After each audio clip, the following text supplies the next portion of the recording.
बारिश के मौसम में ठहरे हुए पानी की वजह से डेंगू बुखार या डेंगू फीवर बड़ी तेज़ी के साथ फैलता है। इस वीडियो में मैं आपको डेंगू बुखार की अलामात और इसकी वजूहात के बारे में मुकम्मल मालूमात दूंगा, तो ये वीडियो आप लाजमी देखें और आखिर तक देखें। हकीम साहब चैनल पर खुशामदीद। मेरा नाम हकीम मोहम्मद अब्दुल्ला है और इस चैनल पर मैं आपको तिब्बे यूनानी और कुदरती तरीक़ा इलाज के बारे में मालूमात देता हूँ।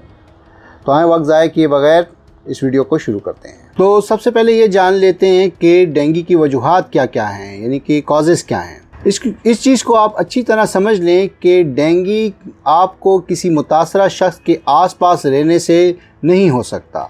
डेंगू बुखार ख़ास किस्म के मच्छर के काटने से फैलता है जो डेंगू का मच्छर कहलाता है। डेंगू वायरस से मुतासरा शख्स को जब मच्छर काटता है तो ये वायरस मच्छर के जिस्म में दाखिल हो जाता है। फिर जब मुतासरा मच्छर किसी दूसरे शख्स को काटता है तो वो वायरस उस शख्स के खून में दाखिल हो जाता है और इन्फेक्शन का सबब बनता है। अगर खुदा न ख्वास्ता आपको डेंगू का बुखार दूसरी, तीसरी या चौथी बार हुआ है तो इसकी अलामात में शिद्दत आ जाएगी और ये ख़तरनाक साबित हो सकता है। अब जान लेते हैं कि इसकी इब्तदाई या बुनियादी अलामात क्या हैं। बहुत से लोगों को तो डेंगू की इन्फेक्शन की कोई अलामत या अलामात ज़ाहिर ही नहीं होती और वो ख़ुद ब खुद ही ठीक हो जाते हैं, और जब अलामात ज़ाहिर भी होती हैं तो वो अमूमन उन्हें दूसरी बीमारियों की तरह ही समझते हैं, जैसे कि नज़ला, ज़ुकाम, फ्लू वगैरह। अमूमन इसकी अलामात मुतासरा मच्छर के काटने के 4 से 10 दिन के अंदर शुरू होती हैं। इन बुनियादी अलामात में सबसे पहले है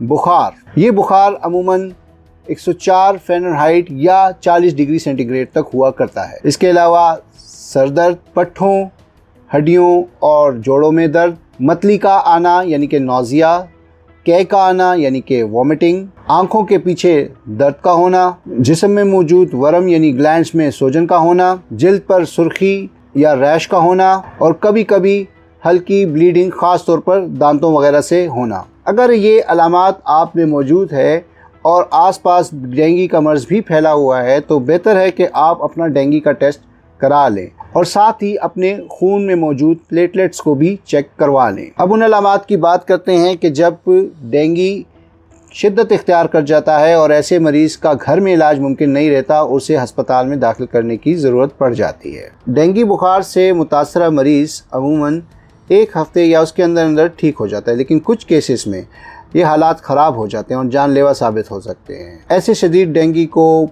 डेंगू हेमोरेजिक फीवर या डेंगू शॉक सिंड्रोम भी कहा जाता है। शदीद डेंगू तब होता है जब आपके खून की शरियानें ख़राब और कमज़ोर हो जाती हैं और आपके खून में जमने वाले खलियात यानी प्लेटलेट्स की तादाद में इंतहाई ज़्यादा कमी वाक़ हो जाती है।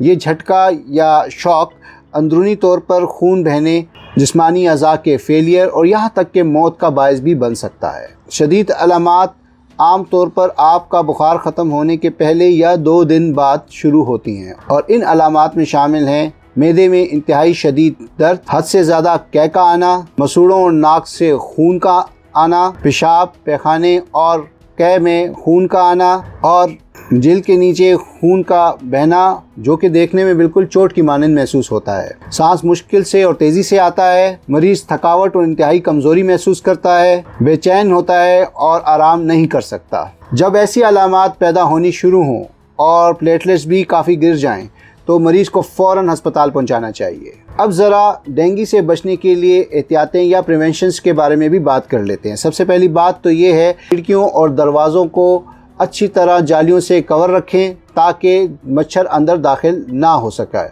रात को सोते वक्त मच्छरदानी का इस्तेमाल करें। दूसरी बात, जब भी आप बाहर जाएं या ऐसे इलाकों में जाएं जहां पे मच्छर मौजूद हैं तो लंबे बाजू की कमीज़, लंबी पतलून, मोज़े और जूते वगैरह ज़रूर पहनें। जिल्द पर खुली जिल्द पर मॉस्किटो रिपेलेंट भी लगाएं ताकि मच्छर आपके करीब ना आ सकें। और सबसे अहम ये कि मच्छर को पलने के लिए जो जगह चाहिए वो उसे मुहैया ही ना करें। डेंगू वायरस वाले मच्छर आमतौर पर घरों में और उसके आसपास रहते हैं, खड़े पानी में परवरिश पाते हैं जो कि इस्तेमाल शुदा टायर जैसी चीज़ों में जमा हो सकता है।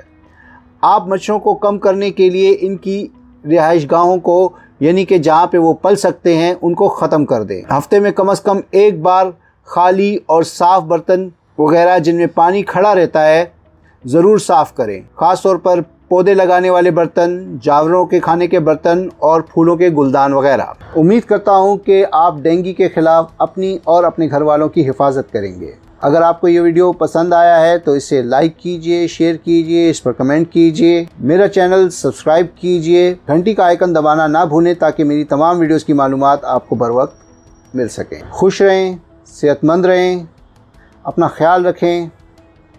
अल्लाह हाफ़िज़।